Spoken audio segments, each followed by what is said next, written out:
Terumos, olive. Yeah.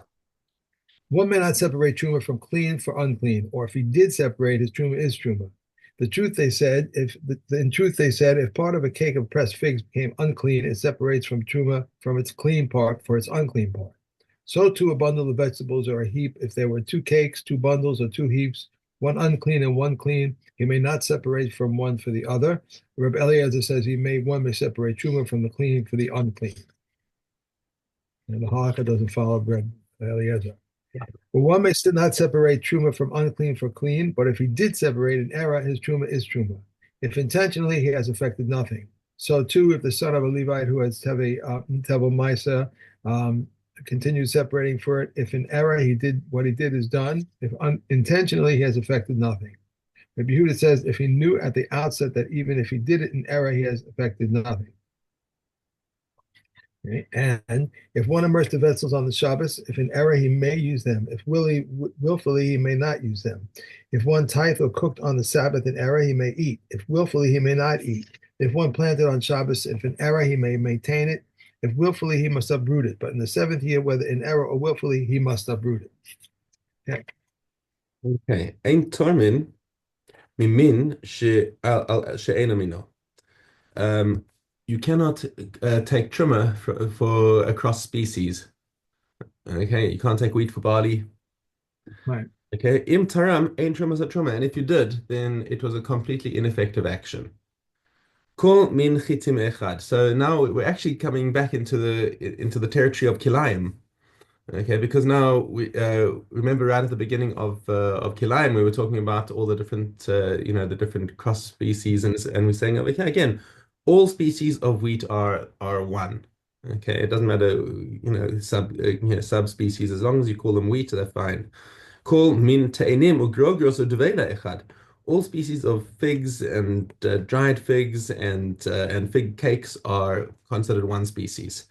But Torim mizel and you're allowed to take truma lechatchila from one type on the other.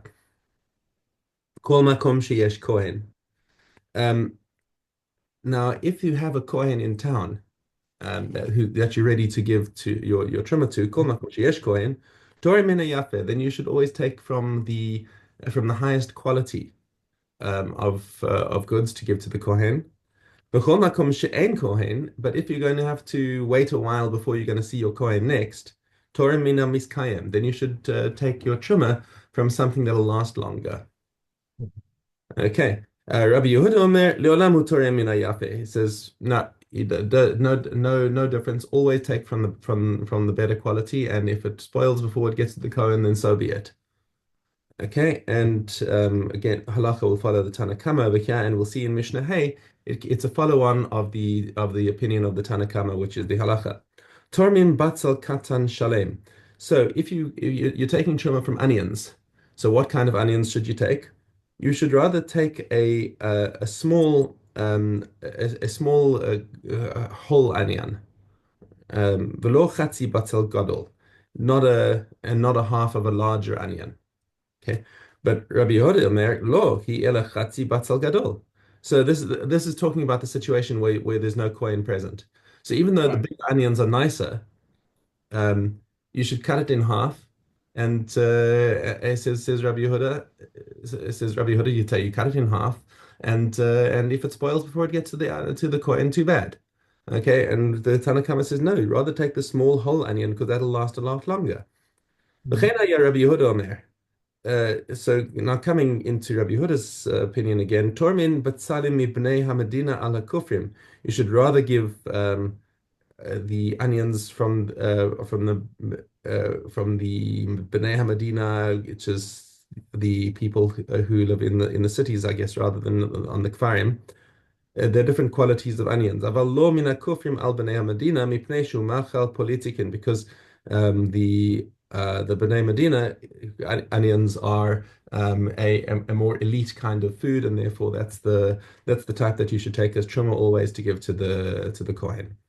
Yeah, and once again, the halacha again follows the Tanna Kama that we give that when there's no kohen around, then you take from what's going to last longer. Mishnah Vav. V'tormin zeise shemen al zeise kevesh. you are allowed to take oil olives over pickle olives. Now, this cannot be talking about olives that are still going to be crushed. Mhm. If that's the case, then that contradicts everything we said before about something where the malacha isn't finished. But if you have the species, the quality of olives that are normally squeezed for oil, and the quality of olives that are normally pickled, the oil olives are higher quality. Your intention here is obviously that you are going to be eating them whole. You're going to be taking them and picking them all. Um, but they're different. So they're just different qualities of olives over here. This is not anything about the intention of what you're going to be doing with them. Otherwise, we wouldn't be allowed to take from them at all. The laws they say kevesh al zayse shemen, but you cannot take the other direction because the oil olives are high quality. The yain she'eno mevushal ala mevushal. Um, when it comes to wine, um, un, uncooked wine is a higher quality than cooked wine, which is that's the whole heter of yain mevushal is that when you cook it, you reduce the quality, and therefore the oved avodah zarah is not going to have das on it when he touches it Right. to make it for avodah zarah. Okay, so the higher quality wine is Eina Mavushal. Velo min hamavushal al she'ena mavushal, but not the other way around. Zaklal, your general rules. Kol shehu kilayim b'chavero, lo yitrom mizeh al zeh. So this is going back to the first Mishnah we learned today, that if there is kilayim between the two species, then there's no truma between them. They're different species. Lo yitrom mizeh al zeh, afilu min hayafe al hara, even if it's higher quality and lower quality, and it's not even effective, is left in brackets. If the two species are not kilayim with each other, then you take from the good quality over the bad quality in order to exempt the lesser quality. But not the other way around. And b'diavad, im tara min hara ala yafe, if he did take from the inferior quality on the good quality, truma so truma. It is nonetheless a good truma. This Mhm. distinct from what we said about tame and tahor. If he deliberately took tame, then we said that is ineffective and he's got to start again. But here he took lesser quality. It's nonetheless still edible. Okay, so as opposed to the truma, the tame is useless to the kohen if you took it out the truma. Okay, chutz min hazunin al hachitin she'eno ochel. The exception being, even though we zunin on chitin, there are two different species of wheat, but one is an inferior grade to the point where it's not even considered food. Okay, and if you took truma from the zunin on the regular wheat, that's puzzle. There's no trauma involved because that's not ochel. But kishos v'melafafon min echad.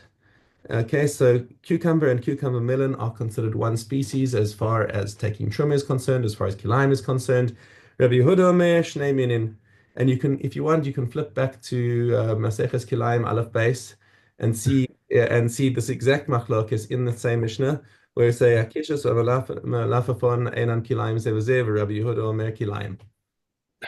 Okay, so it's the same machlokes. If you want to satisfy yourself, you can take a look at that again. Anyway, Darnell, Darnell is something from the wheat or a species of wheat. it's a species of Darnell, wheat. It's a species of wheat species. which is not kilayim, but is such low quality that it's not even considered human food. So therefore, if you took truma from that on regular wheat, puzzle. That's it. You could, You got to start again. you could feed that Darnell to the animals. I guess. I don't know why Yeah. you would grow it then. I mean, unless you're growing it maybe for industrial purpose to make glue or something. Hey, Shavias, Yeah. if one had produce of the seventh year and beer time arrived, he allots for food for 3 meals for each, and the poor may eat after beer, but not the rich. So says Rabbi Yehuda. Rabbi Yossi says both the poor and the rich may eat after the beer. If one inherited seventh year produce or received it as a gift, Eliezer says it should be given to whoever will eat it. But the comments say the sinner should not benefit, rather it should be sold to those who eat it and the money be distributed to anyone. If one eats from seventh year dough before challah has been separated from it, he is guilty of death. The seventh year cancels a loan, whether it is secured by bond or not. Credit granted by a shop is not canceled, but if it was converted into a loan, it's canceled. Rabbi Yehuda says the first is canceled. The wages of a hired worker are not canceled, but if he converted them to a loan, it is canceled. Rabbi Yossi says any work that must cease with the seventh year is canceled, but whatever need not cease with the seventh year is not canceled. Okay. Lime.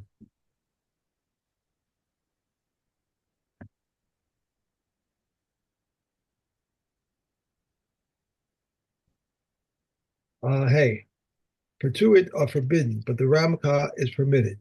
Wild men like creatures are wild animals. Rabbi Yossi says they convey uncleanliness as does a human being.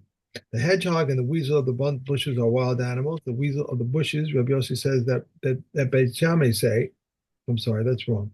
The weasel of the bushes. Rabbi Yossi says that Beit Shammai say an olive's bulk conveys uncleanness by carrying and a lentil's bulk by contact. The wild ox is a kind of a domesticated animal, but Rabbi Yossi says it is a kind of undomesticated animal. The dog is a kind of undomesticated animal. Rabbi Meir says it is a kind of domesticated animal. The pig is a kind of domesticated animal. The wild turkey. The wild donkey is a kind of undomesticated animal. The elephant and the ape are kinds of undomesticated animal, and a man may draw, plow, or drive with any of them. Why do they call a pig a domestic animal? Um, Okay. Yeah. yeah. All right. You're right, good. Okay. The Kalayim prohibition applies only to wool and linen. Only wool and linen are rendered unclean by Nagayim. The priests wear for service in the temple only wool and linen. If a camel's wool and sheep's wool have been hackled together, if the greater part is camel's wool is permitted. But if the greater part is sheep's wool, it is forbidden. If it is half and half, it is forbidden, and the same applies to linen and hemp hackled together. Octin.